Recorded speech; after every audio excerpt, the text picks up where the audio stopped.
Hola a todos. Hoy vamos a trabajar combinación de funciones, viendo la suma, la resta, el producto y la división de funciones, basándonos en resolver el ejercicio 6 de la página 219 del libro de Stuart, quinta edición. Fijaos, en este nos da el siguiente enunciado. Nos pide encontrar la suma, la resta, el producto y la división de estas dos funciones y sus respectivos dominios, teniendo en cuenta que f de x se entrega como 2 partido en x más 1 y g de x es la función x partida en x más 1. Como solución, siempre lo que yo recomiendo es que de entrada uno tenga los dominios a mano, es decir, ¿cuál sería el dominio de f? Bueno, el dominio de f son todos los valores de x que hacen que efectivamente esta expresión tenga sentido. Por lo tanto, no podemos dividir por 0, luego tenemos que evitar aquellos valores que hacen que x más 1 sean 0, es decir, son todos los reales menos el menos 1. Misma idea para calcular el dominio de definición de la g, es decir, que van a ser todos los reales menos el menos 1.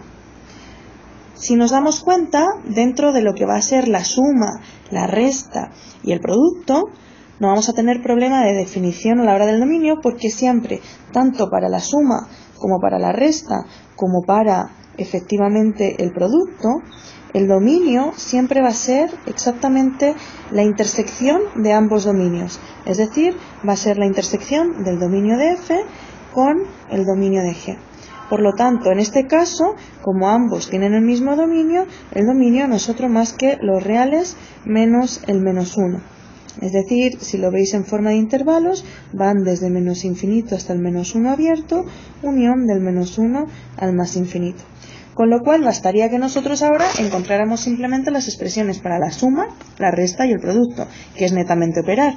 Es decir, si hacemos f más g de x, no es otra cosa más que tomar la f y sumarla a la g.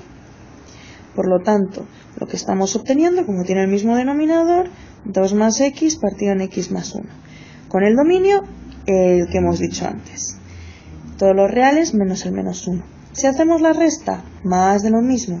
Es decir, en este caso nos va a quedar como 2 menos x partido en x más 1.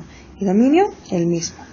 Si ahora buscamos el producto, f por g de x, lo que hacemos es multiplicar ambas expresiones. Por lo tanto, lo que tenemos es 2 por x partido en x más 1 al cuadrado.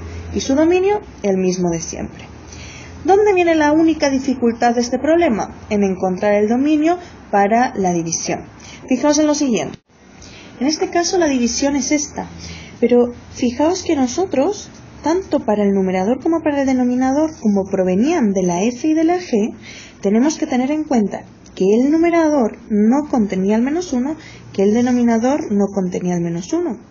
Pero ¿qué es lo que pasa? Que si nosotros operamos esto, y claro, hacemos la operación natural de simplificar, lo que nos queda es 2 dividido en x más 1 entre el x dividido en x más 1, para aquellos que se olvidaron de cómo dividir fracciones. Entonces, recordemos que esto que nos queda 2 por x más 1, partido en x por x más 1, y bueno, en definitiva, podríamos eliminar estos valores y la expresión algebraica resultante es 2 partido en x. O sea que si hacemos la división, obtenemos 2 partido en x. Si uno mirase el dominio de esta expresión por sí sola, diría, listo, el dominio de f dividido en g no es otra cosa más que todos los reales menos el 0.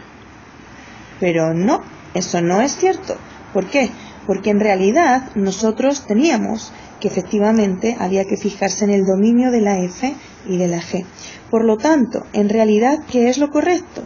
Lo correcto sería escribir que efectivamente el dominio no es otro más que el dominio de la división van a ser el dominio de la f intersecado con el dominio de la g, porque en el fondo son los valores que tienen que servir para ambas al mismo tiempo, pero a todo esto hay que quitarle aquellos valores de x tal que efectivamente la g se haga 0.